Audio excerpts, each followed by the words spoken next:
Hello, YouTube. Hi, everyone. And I see Mike is here with me. Yeah, I set the stream up about 30 minutes ago. I had a gap, and I'd like to just finish what I was talking about the other day regarding the Crusades. I provided some good historical detail as to what they were historically, and all of the battles and all the issues that occurred prior would show there were 462 years of Muslim aggression, hundreds, if not thousands, of attacks. And eventually, after 462 years, with 70% of what was then Christendom lost, swallowed up by Islamic Jihad, finally the church responded. And this allowed something like a 200-year gap for Europe to strengthen itself and to keep the Muslims out of Europe long enough so that Europe could strengthen and eventually fight back. And don't forget, it took until after 1683, roughly 1699, before Islam at that point was finally kicked out of Europe. Need to blow my nose. Still kind of getting over a small cold. And okay, that aside. Right, so let me see. Let me get my notes up. Pick up where we left off.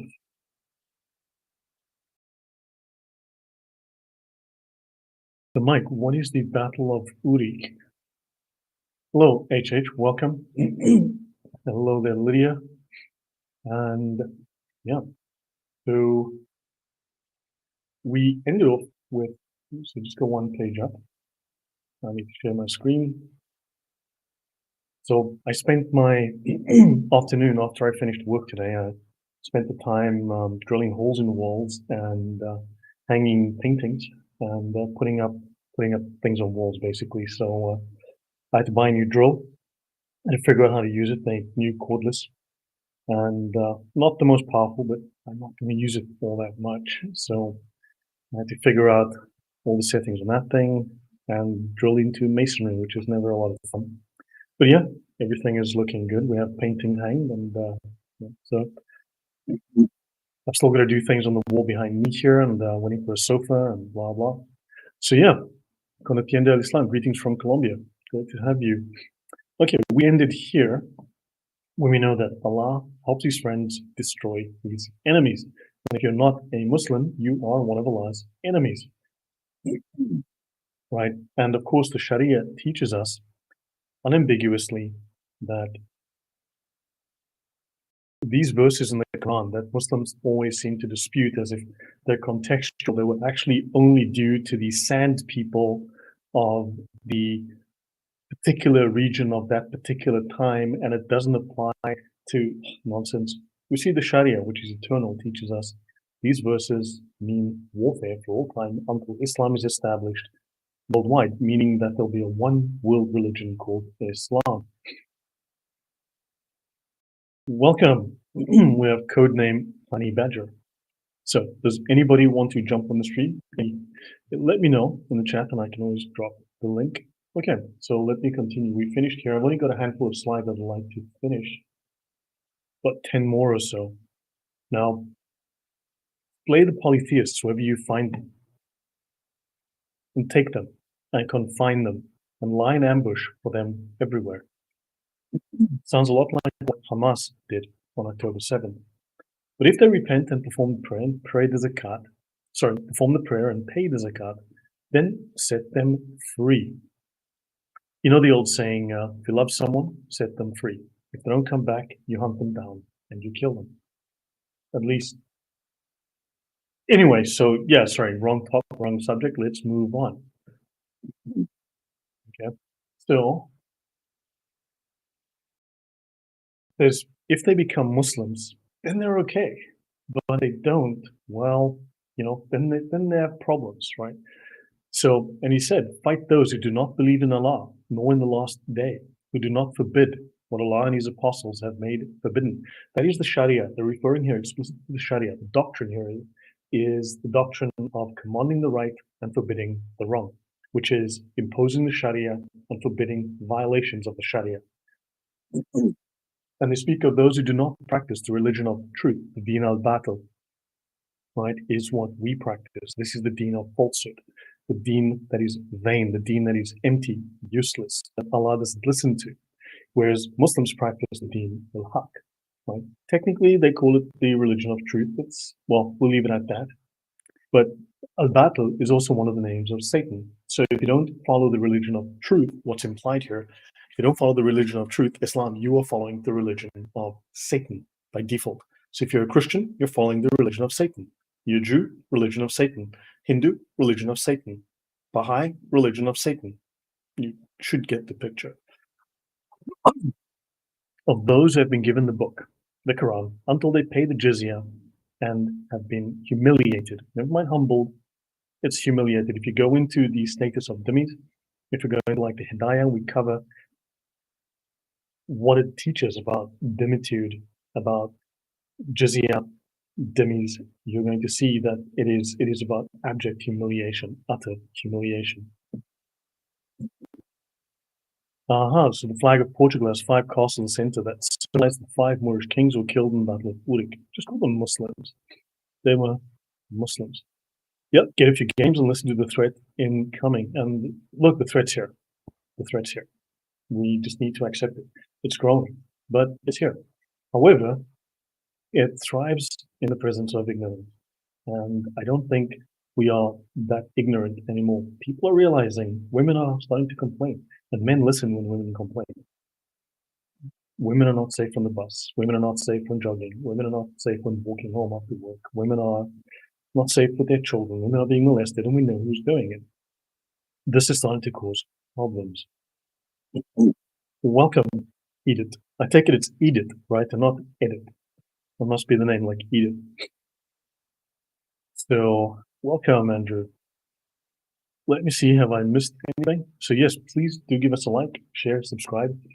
Do support the channel by letting people know about the streams, do discuss the content, do share the materials, do use the materials. And yeah, so please like, share, subscribe. And if anybody wants to come up, of course, the invitation has been made, let me know. Right, let me see. So he goes on. The apostle of Allah said, I shall continue to fight the unbelievers until they say there is no God but Allah. Now here's a question. Do you say there is no God but Allah? Because heck, I don't. So therefore, they cannot stop fighting. Because Muhammad didn't finish his mission.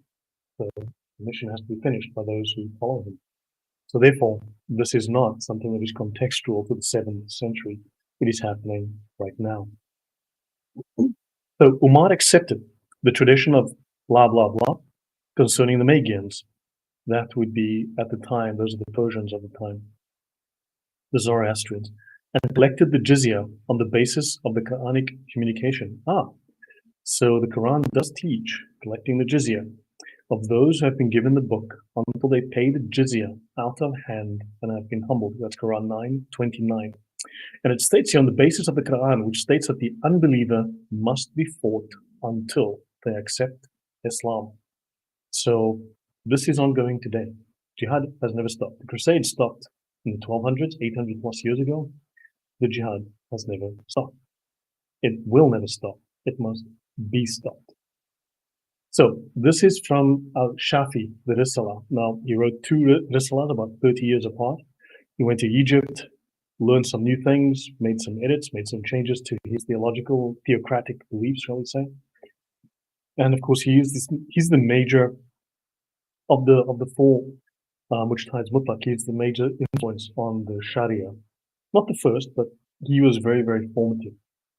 So we see that this is what he writes. This is a mujtahid mutlaq. He cannot be wrong. He's an absolute master of the Sharia. He's an absolute scholar. Mujtahid mutlaq. So do we ignore the mujtahid mutlaq, who is absolutely perfect and all knowledgeable of all things Islam? Or do we listen to some rando in the chat? We don't listen to the rando in the chat. We read what they write in their major books.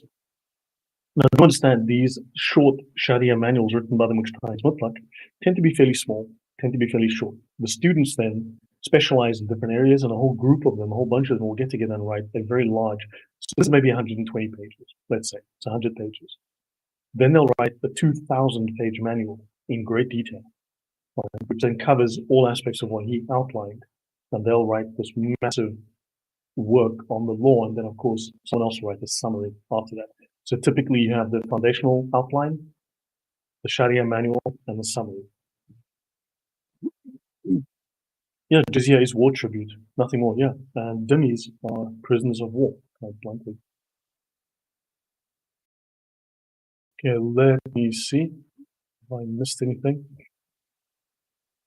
Okay, let's continue here. Now, this is from the Kitab al-Siyar al-Sagir, right?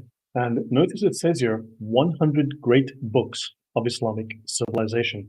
Not the Pakistani civilization, not the Bangladeshi, it's Islamic, because it's one nation, one world religion, right?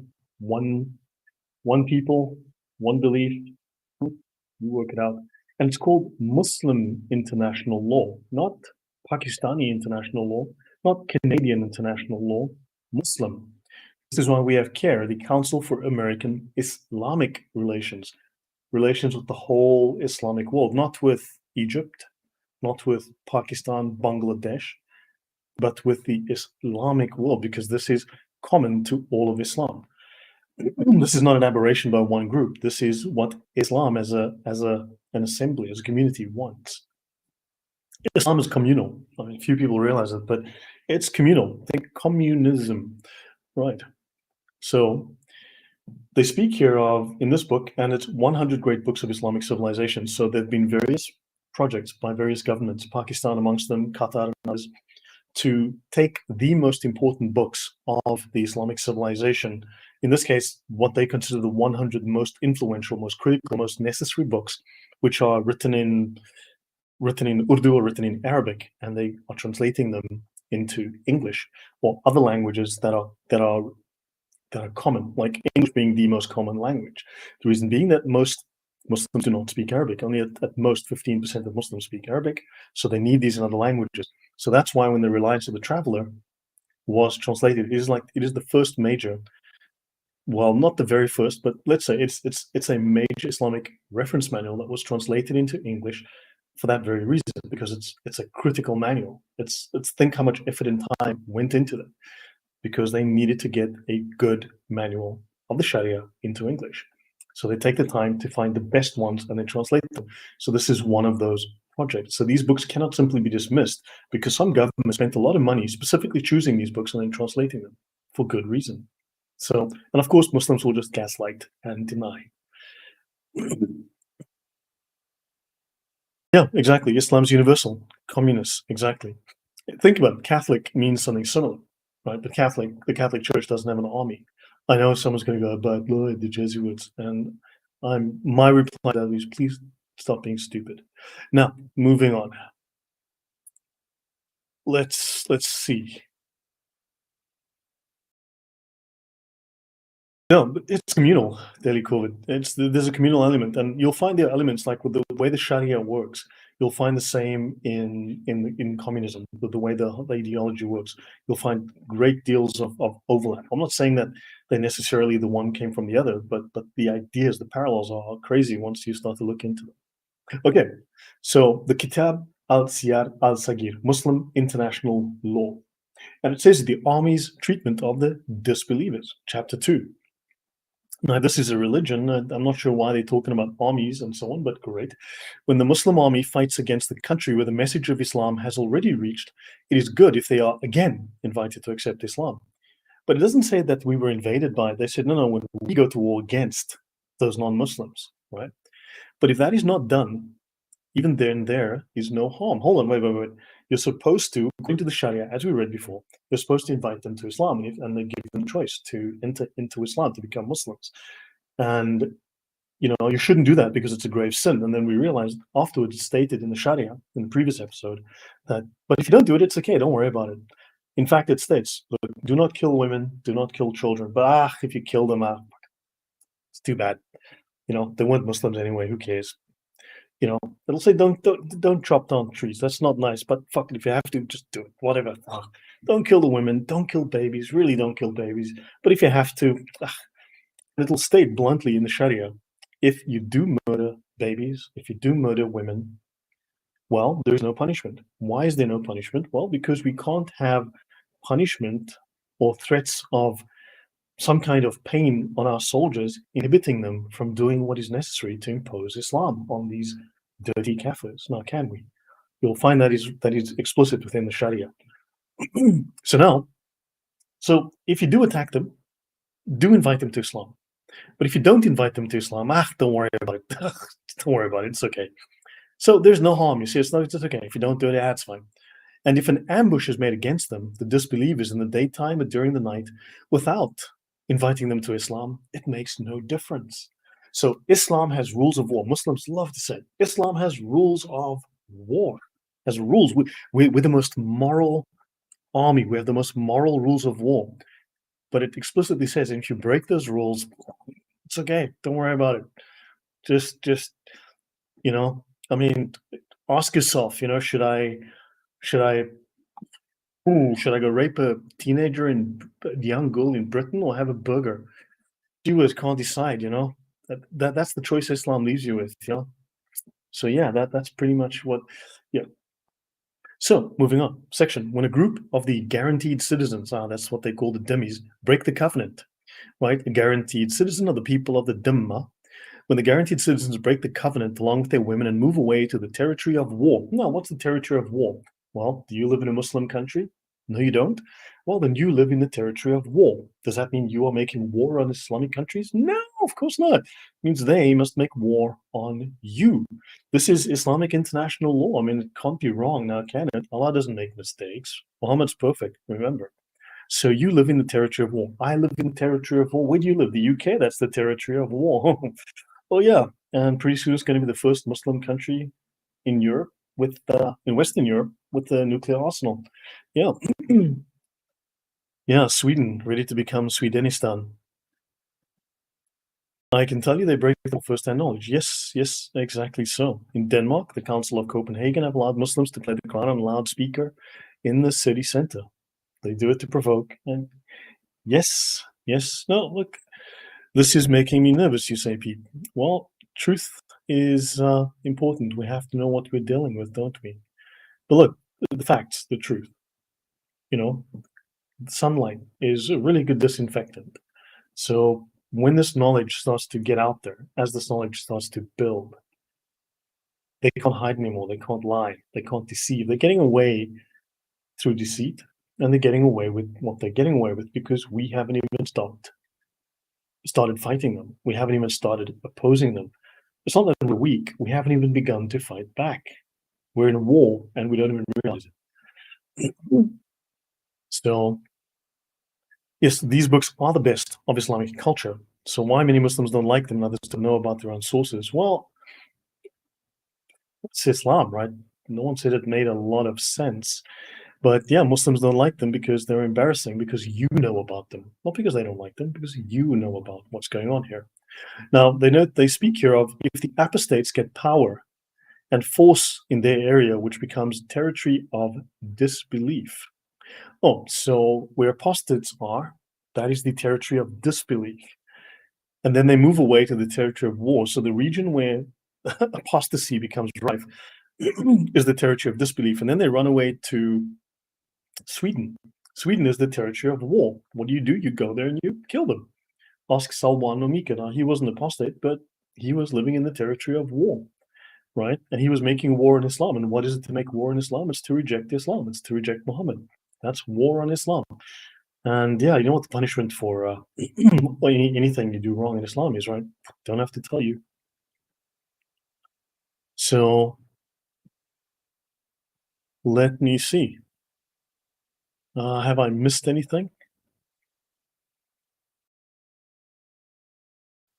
Okay, what have I missed? The average Muslim isn't even supposed to know. Yes, it's generally the territory of the scholars. They're supposed to have a general idea, though. Yeah, they do use similar tactics to the mafia. I mean, the mafia in Sicily very probably came from Islam. Probably the ideas, the concepts, even the terminology, the word mafia is established from Islam, from the Islamic presence in that region, on that island.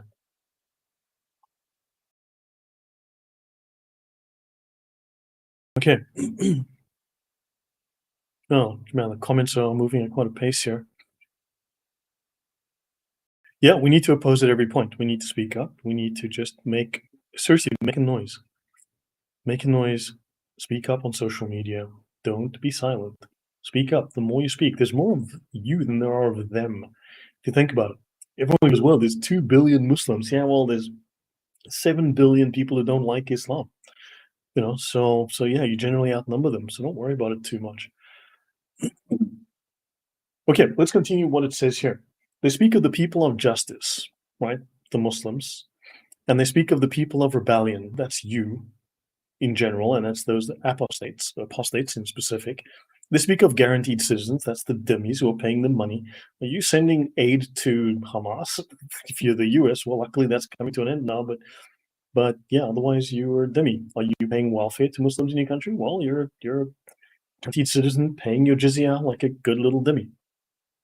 Okay, so they see themselves as the good people, the righteous people, the clean people. You're the dirty people. You are you're given a guarantee. It's like, pay us a little bit of money, and you wouldn't want to see something bad happen to your property. You've got such a nice piece of window here. It'd be shame if a rock got thrown through it, kind of thing, right?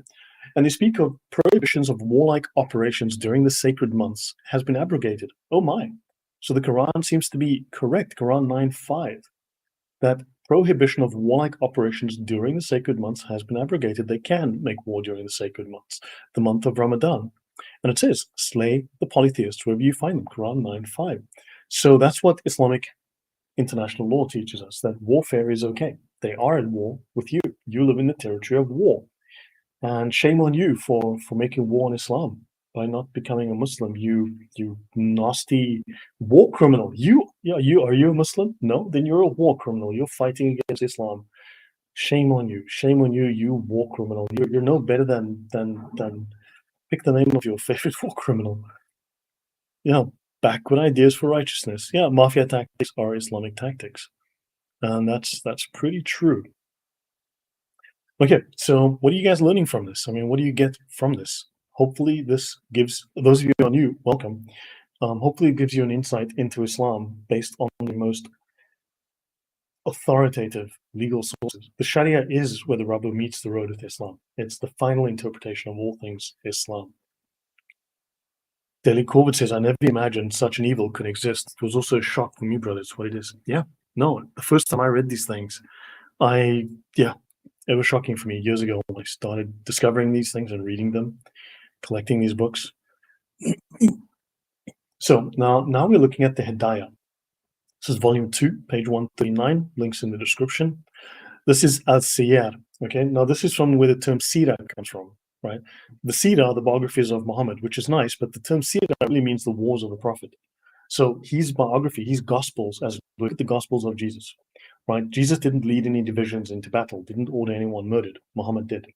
So his Gospels are the good news, whereas Muhammad's Gospels, the Sira, are his wars. The example here is his warfare.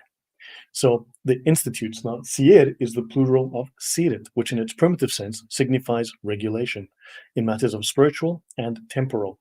Siyar in the language of the law especially applies to the institutes of the Prophet in his wars. The Sirah, the Prophet in his wars. So Muhammad went to war according to the Sharia. The Sharia can't be wrong, so I don't know why Muslims bother lying to us all the time. Eddie Corbett has just subscribed. Very welcome. Thank you. The greatest weapon we have is patience, which is why they threaten death. We need to constantly, we need to hurry up a little bit. Patience is not always a virtue.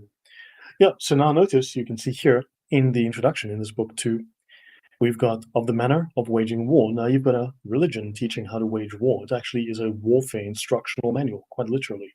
This is the art of war, Sun Tzu. Right. And of course, some fool's going to go like, well, but this was written like 1400 years ago, 1200 years ago, 900 years ago. It's not valid today. Yeah, the Quran was written 1400 years ago. It's definitely not valid today. Throw that book out first. Let's toss that in the trash. Can we burn it beforehand? So, yeah. Now, of plunder, piracy, of plunder and the division of plunder, piracy, sand pirates, and of the conquest of infidels. Are you an infidel? Are you a Muslim? No, you're an infidel. In fact, you're a war criminal, infidel. Right. The Hidayah, volume 2. War must be carried on against the infidels at all times by some party of the Muslims. I repeat, war must be carried on against the infidels at all times. So when they say that it's a small group of Muslims, it's a small party of Muslims. When you ever hear that excuse, it's because it's a compulsory action within Islam, and a small group of Muslims must do it, or all of the Muslims will go to hell, because Allah rewards them for this. Jihad is fard al-kifaya, it's communal obligation. It must be carried out, or they will be held to pay, literally, for the entire Muslim ummah. Okay, please don't use the word Islamists. There are no Islamists. They have never been Islamists. They will never be Islamists. They're called Muslims. It's not Islamism, it's called Islam. The distinction, and Islamist and Islam are false distinctions that actually help to make the problem much worse, because it falsely makes a distinction that does not exist. It says, oh, no, Islam is fine, Muslims are just great, it's Islamism, it's those Muslims with little purple noses, we just shouldn't let those Muslims into the country. You can tell by the purple nose, you're not going to see a purple nose. The difference is called azima and rukhsa, strictness and dispensation. Azima, strictness. Rukhsa, dispensation, leeway, a loosening, a relaxation of the rules.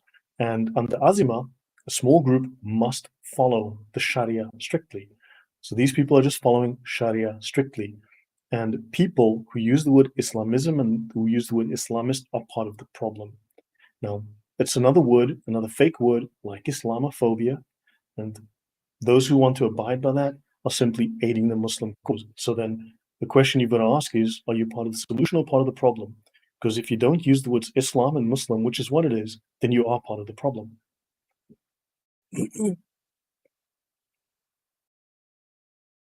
No, these are all false distinctions, Brinta. Everything you've written here, the radical right, this is all Islam. This is all in the Sharia. There's no distinction. This is all in the Sharia. So either you are making an error because you've been misinformed, or I'm not saying this is you, but this is what happens. Muslims will lie, they'll pretend to be Christians, and they'll plant false information. And some well-intentioned but completely ignorant Westerner will pick this up. I bet you, let me explain to you, everything you're saying here we can find in the Sharia. It's standard, normal, orthodox, regular, everyday Islam. But if I asked you to come on and show me these terms and these concepts in you wouldn't find them anywhere. We can find them in the Sharia. It's regular Islam. It's not some radical form of Islam. There's a word for that. Bullshit. It's just the Sharia. It's Islam. It's normal Islam, everyday Islam. That's all it is. So let me see. Yes, everything we call extremism is standard Orthodox Islam. It is normal Islam. So let me see. Yeah, well, speak to Raymond, tell him to get in touch with me. I mean, his historical knowledge, my knowledge of the Sharia. So let me see. Muhammad did those things. He was a Muslim, right? He wasn't an Islamist. Okay, now it goes on in the Hidayah. Now, the Hidayah is the major Hanafi school of fiqh, Sharia manual. The sacred injunction concerning war is sufficiently observed. Notice the sacred injunction of war, right? The required holy command, sacred injunction, the holy command of war, religion of war, is sufficiently observed when it is carried on by any party or tribe of Muslims. When that small minority goes and makes war, then they are fulfilling the obligation to Allah. Fard al-kifaya, this communal obligation. And then it is no longer of any force with respect to the rest. And we'll see this repeated across multiple Sharia manuals.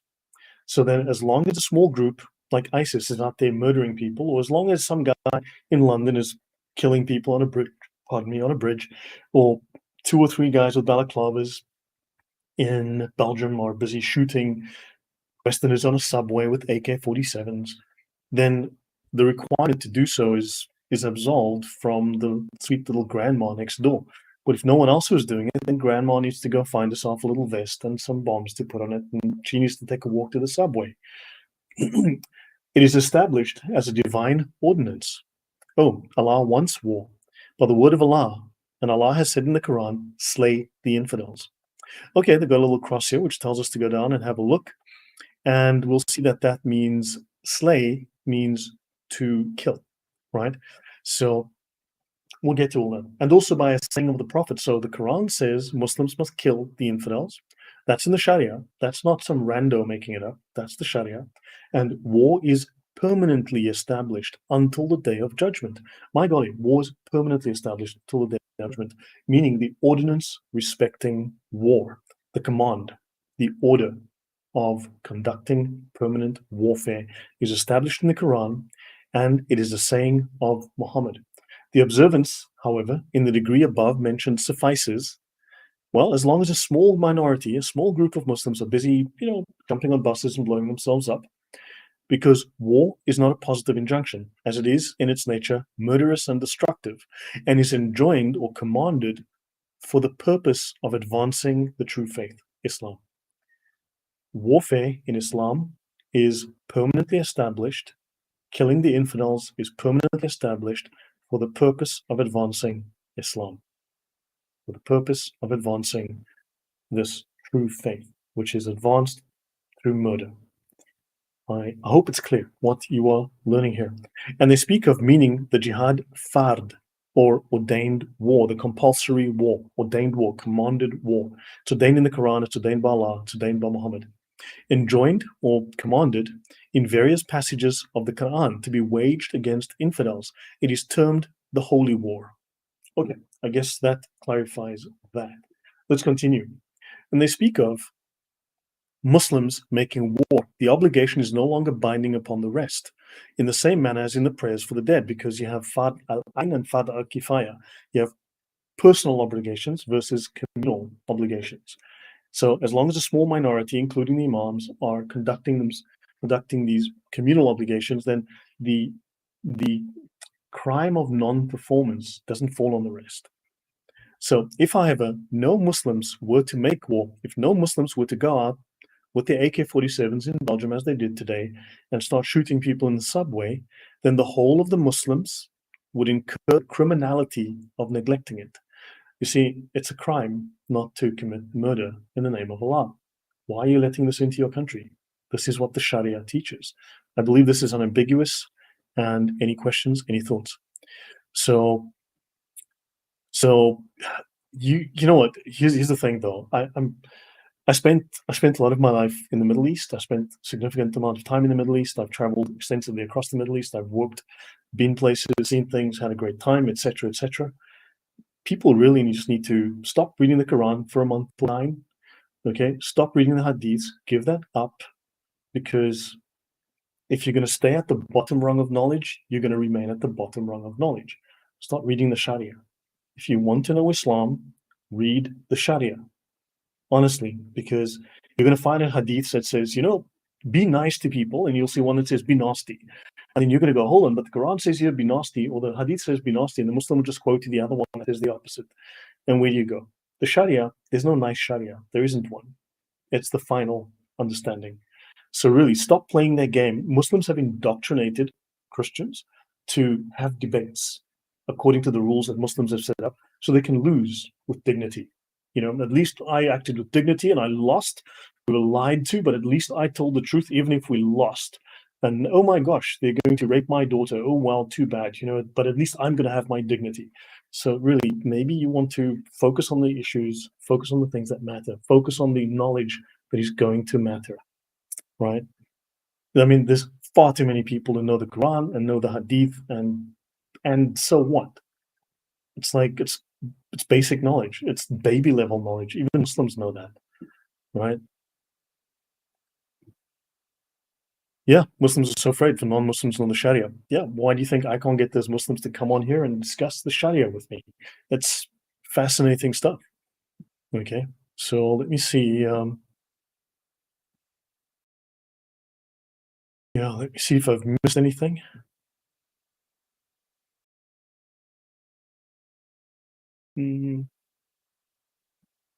Okay, let's continue. Now, the criminality of neglecting it. And they speak of, now, earlier you saw this here, it says that slay the infidels, right? This little cross here, that is simply repeated here. This is explained here. The destruction of the sword. So, in other words, killing you by the sword, death by the sword, is incurred by infidels. Now, what does the New Testament say about those who live by the sword, die by the sword? But the destruction of the sword is incurred by infidels, even though they are not the first aggressors, as appears from various passages in the sacred writings, which are generally received to this effect. So it states here very bluntly, infidels may be attacked without provocation.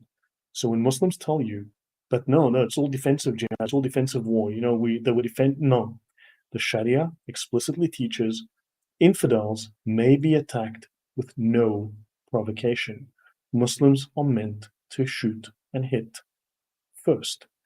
Remember this story. Your mother, as a good Westerner, as a good Christian, taught you when angry, when someone is giving you a hard time, count to 10.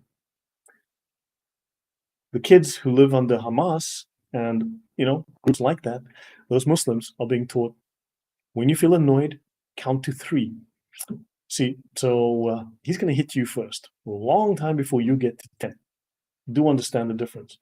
So they are instructed to kill you, even if you are not the first aggressor. Why? Because you're in the wrong, because you're not a Muslim.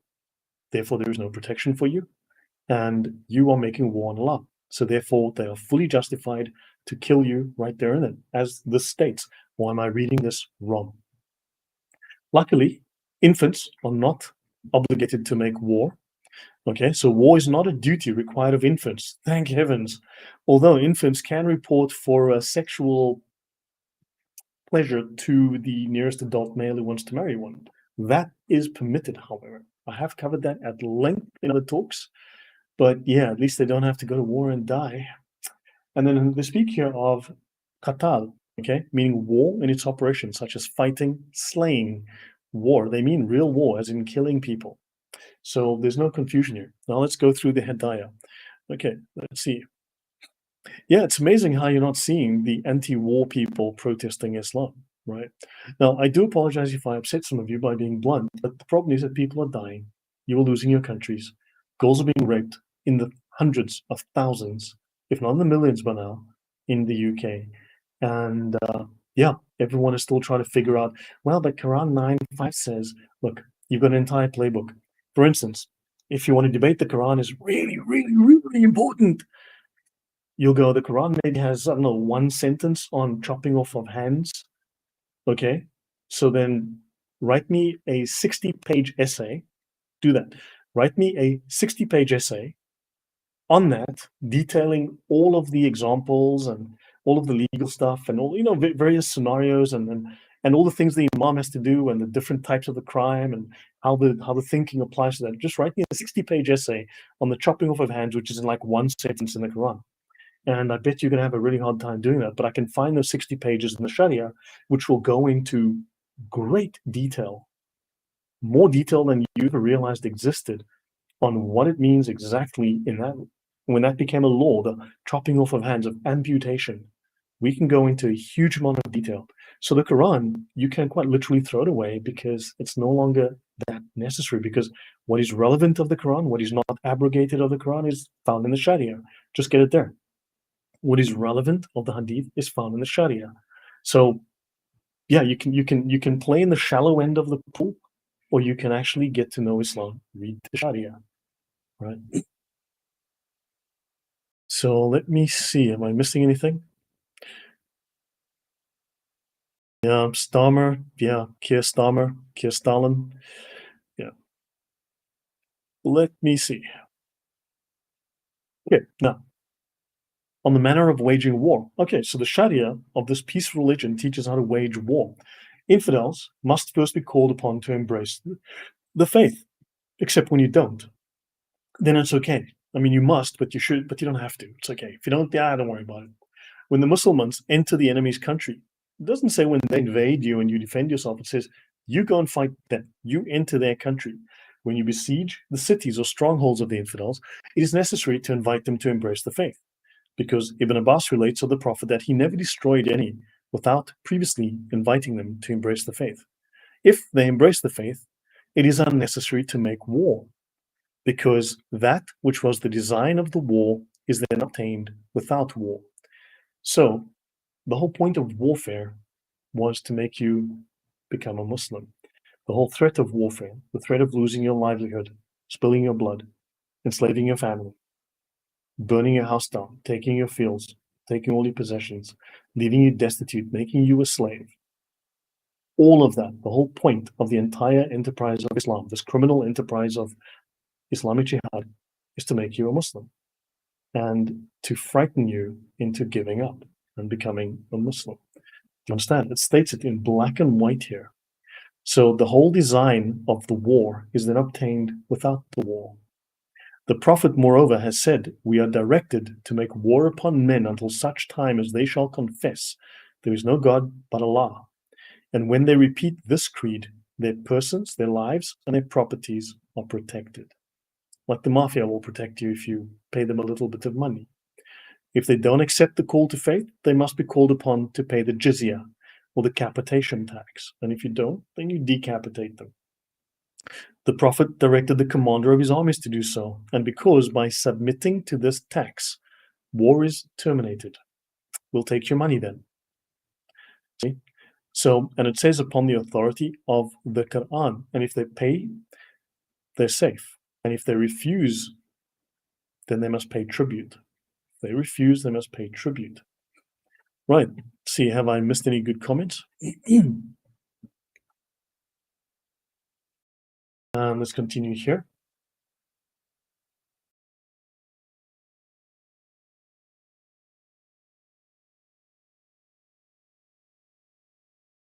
Okay, so war is then terminated upon the authority of the Quran, right? And then it goes on. Infidels must be called to the faith previous to making war upon them. It is not lawful to make war upon any people who have never been called to the faith without requiring them to embrace it, because the Prophet instructed his commanders, telling them to call the infidels to the faith, because the people will then perceive, they will know that they are attacked for the sake of religion. The people will know they're being attacked for the sake of religion, because you're the wrong religion. Muslims must attack you. And it's not for the sake of taking your property. As long as you become a Muslim, you can keep your property. But if you're not a Muslim, well, we're going to have to attack you because you're not a Muslim. And then we'll take your property, your wife, your children, your livestock, your money. We'll enslave you all. So, and we'll make slaves of the children. And on this consideration, it is possible. So when they think about this, it is possible that they will be induced to agree to the call to save themselves the trouble of war. So Valentino, very welcome. So yeah, what are you guys getting from this so far? Hopefully you can see Islam is, do I have to tell you what this is? This is a shakedown operation. This is a criminal enterprise. This is this is evil. And it states here, double check. It says here, if the infidels be attacked, if the infidels are attacked and killed, okay, there's no fine that is due. So if you do attack the infidels and you kill them, it's okay. If you don't call them to the faith and you attack them and kill them, don't worry about it. If a Muslim attacks the infidels without previously calling them to the faith, he is an offender. So if a Muslim attacks you without calling to the faith, he's an offender. What we saw previously in a different Sharia manual, it says the same thing, because this is forbidden. But yet, if you do attack them before inviting them, and you kill them, and you take their property, there is no fine, there's no expiation, there's no atonement, nothing. Nothing is due, because that which protects them, namely Islam, doesn't exist in them. They're not Muslims, so it's okay. Doesn't matter. So you have no protection. Muslims are lying to you about the rules of war in Islam. Nor they're under the protection of place, namely the Muslim territory, because you're in the house of war. You deserved it. Understand? So in the same manner as the slaying of women or infant children, because Muslims love to tell you, but look, we don't make war on women and babies and infant children. We have the great rules of war that are so moral. Lies. Total lies. because in the same manner as the slaying of women or infant children of infidels is forbidden. Oh, it's forbidden, thank heavens, good grief. But if you were to slay them, you are not liable to a fine. So what happens if I kill a bunch of women and children? No fine, don't worry about it. You're not going to be fined. You won't receive a fine. It's like a parking ticket because you slaughtered a bunch of babies. And do you understand the inverted morals and the skew priorities of Islam? How low you are in terms of their understanding of your value as a person. And all of this is sanctioned by the law, the Sharia law. And that is to say, it is enjoined, commanded, and authorized in the sacred writings, in the Sharia. All of this is commanded and authorized in the sacred writings. It's theoretically forbidden, so they can make the claim that it is. In practice, it may as well not exist. In practice, it means absolutely nothing. So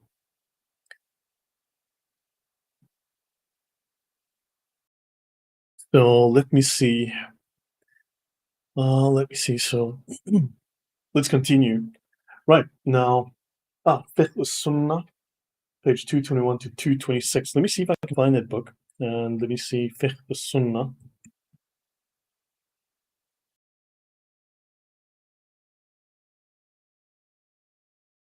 By Sheikh Al-Bouti. Let's have a look here. 221 to 226. Let me bring it up.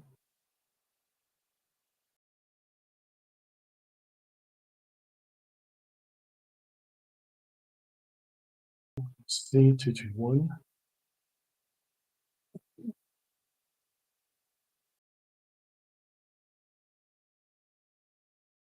I don't necessarily have to go through this. There's a discussion on jihad in that book. I'll skip on that. So tell you what, I'm going to drop the link here if anybody wants to come up and ask a relevant question. So yeah, I'll drop the link here. I'll spend a few minutes. Hopefully that has given you a great insight into the mindset, into the practices, into the doctrine, into the threat doctrine that is Islam. It's in the Sharia. You can get a lot of general information from the Quran. You can get some general information from the Hadiths. You're not going to get the specifics. You'll find examples. Those have to be distilled into law. All of these are the roots of Islamic law.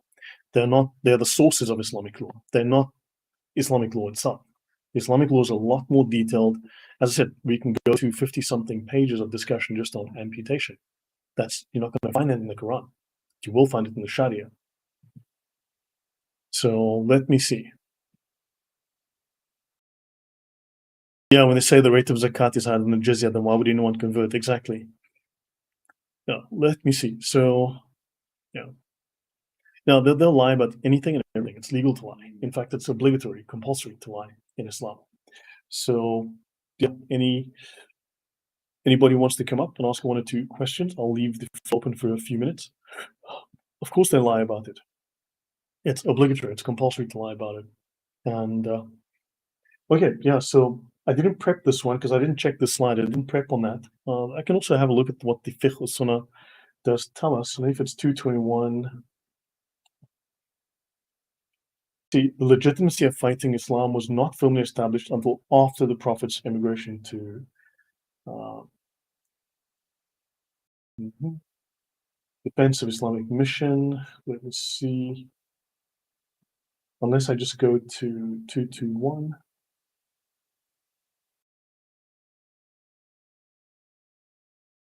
Double check here. See if I'm missing. 221 to 226.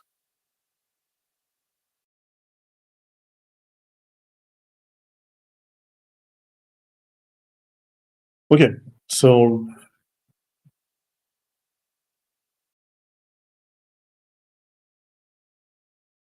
yeah, so I didn't prep on this one, so I'd have to find out what it is that's relevant here about this. A general word about jihad and its legitimacy. Jihad and armed conflict. I mean, I think I've said enough, and it goes on because I can prepare something in the future on jihad, and we can discuss that at length. Oops, we can discuss jihad at length another time. So, any questions? Anybody planning to? I will come up next time, kind of between things. Okay. Yeah, there's going to be an uprising at some point, very possibly, if we can't openly discuss this. Yeah, jizya is not voluntary. So, any other point or topic or question? Anything I need to raise? Anything anyone wants to ask that I can assist with? Otherwise, if not, then I should shut this down. Yeah, uncovering a sin is a bigger sin than, yeah, uncovering another sin is bigger than the sin that you, speaking of a sin, mentioning a sin, revealing another Muslim sin is actually a greater sin than what they did in the first place. What is the inheritance law? You can just look it up in the Reliance. I mean, if we go to, just go to Reliance, just close that.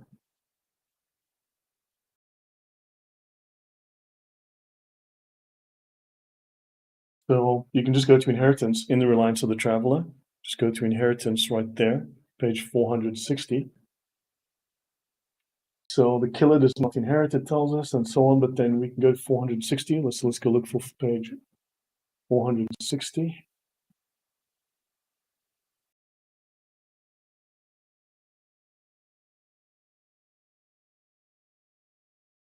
So here we are, heading towards inheritance. So you can find most of what you need in the Sharia, and 464.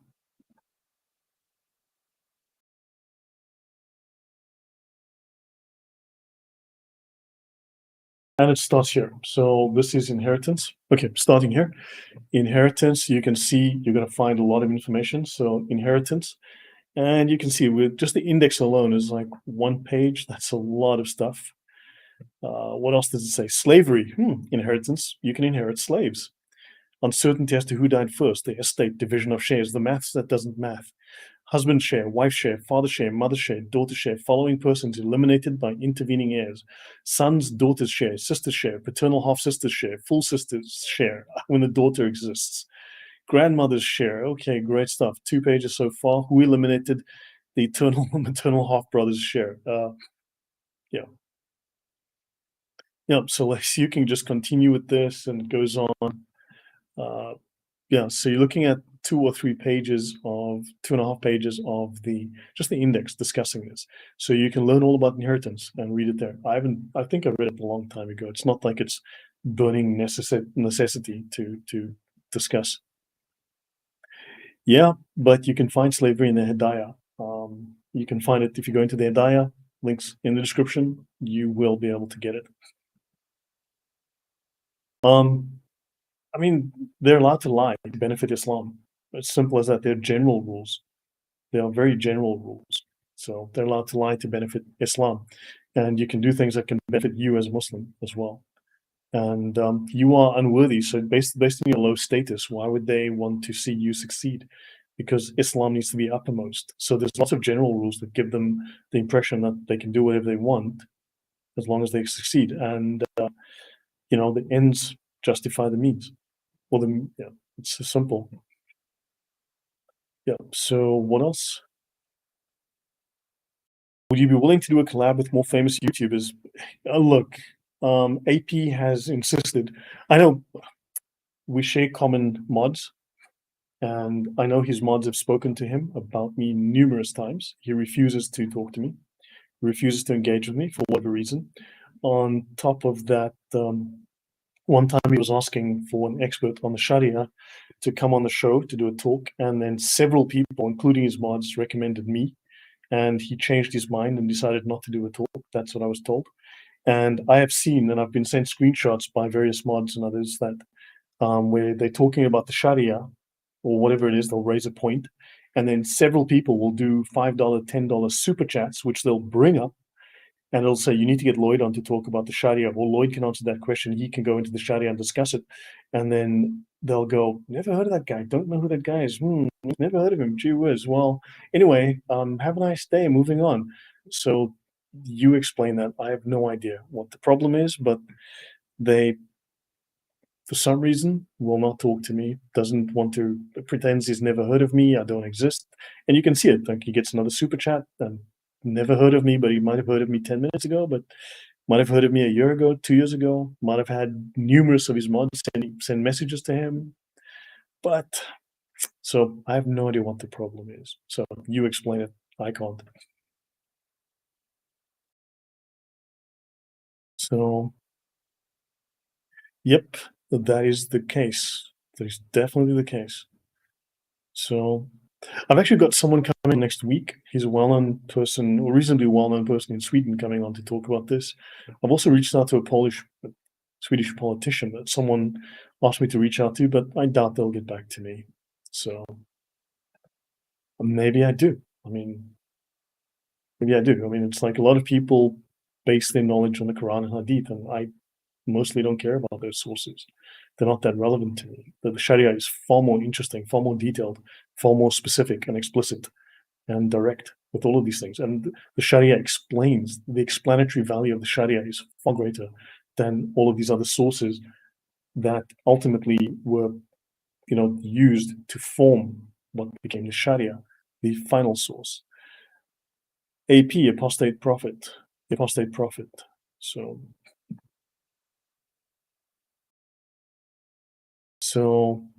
Nikolai Sennels, yeah, I know Nikolai Sennels. I've read his work often. I've mentioned his work on this channel a few times, several times, not that long ago. Yeah, there are too few Lloyds. That's why I use the name. So yeah, I'd like to have a few more Lloyds. Yeah. So yeah, so guys, okay, no one's coming up. I see no one's coming up. Then I think I've covered what I needed to cover today, and I think you understand that the Crusades were critically necessary, and they stopped the jihads. That's why they have to shame the Crusaders. That's why I have to shame Westerners today for that history. If that didn't happen, and they don't want it to happen again, if it didn't happen, they would have taken Europe completely. They would have just stormed into Europe and stomped Europe flat. And you would be praying today with your butt in the air. So this is why they need to shame the history of the Crusades. Don't let that happen. Be a crusader, even if only in your heart. But there's a great scene. The movie is, I love the movie. Historically, it's a little bit of trash, and it's of course the Muslims are nice, and the Crusaders were evil. I mean, the Crusaders eventually went stale. That's a certainty. But if you look at the Kingdom of Heaven, they make people into knights, and it says, "Do you think that making someone a knight makes him a better fighter?" And he says, "Yes," and he makes him swear an oath. So look, have a look at that scene, right, where they make him swear the oath, right, to tell the truth, even if it kills you. And I can't remember exactly what the creed is, but watch it, right? Make a pact with yourself that you are going to do the right thing. You take responsibility to speak up when you see the untruth. That you are going to arm yourself with facts. You are going to do what you can within the reach of your hands. You are going to write a comment to set the record straight. You are going to write to the newspaper, to your politicians. You're going to make a call. You are going to make a meme. You are going to do whatever it is within your grasp to contribute to the fight for the truth, for your culture, against the encroachment of this evil, violent ideology called Islam. So make an oath. Watch the movie, get an inspiration from your history, be inspired by your history, not ashamed and embarrassed of it, as they're trying to make you be. Be inspired by Churchill, if that's what it comes to, right? Let him inspire you. Don't let them shame you, and don't let them make you believe that he was, oh my God, he was racist, and we need to forget him, we need to erase him from history. Seriously, no. So yeah, guys, I think that is enough. The Siege of Vienna is a great movie. Yeah, I've watched it. So yeah, you'd be inbreds. Is the Sharia applicable across all Islam types? Of course. What Islam types? You got to be really clear how you mean that phrase, because Muslims have been very good, and their dhimmis have been very good at confusing the issue with false terminology, confusing terminology, and there's different schools of jurisprudence, and yeah, but it's all one deen at the end of the day. Yep. So guys, I think we will call it a night here then. Thank you very much. I'll be on again. I might come on tomorrow. Who knows? I've got some things that I've still got to go and continue with. Dr. Martin Luther, my favorite psychopath. Yeah, the most Martin Luther, the most toxic, self-absorbed, psychopathic, criminal theologian to ever live. I need to do a talk on him. I need to continue with that. I also need to finish the US as a Christian nation. I need to continue with that. And I also need to continue with the other talk that I was doing the other day, last week. So I want to finish a couple of those things about the Septuagint. I also need to finish my Septuagint series. I've got so many things on the go to go back over the history. But thanks, guys. I hope this has been helpful. Thank you for all your support. And yeah, again, like, share, subscribe, tell everyone about it, learn from it, use it. Okay? Take care, everyone. And let me hide that on stream. So good night, everyone. God bless.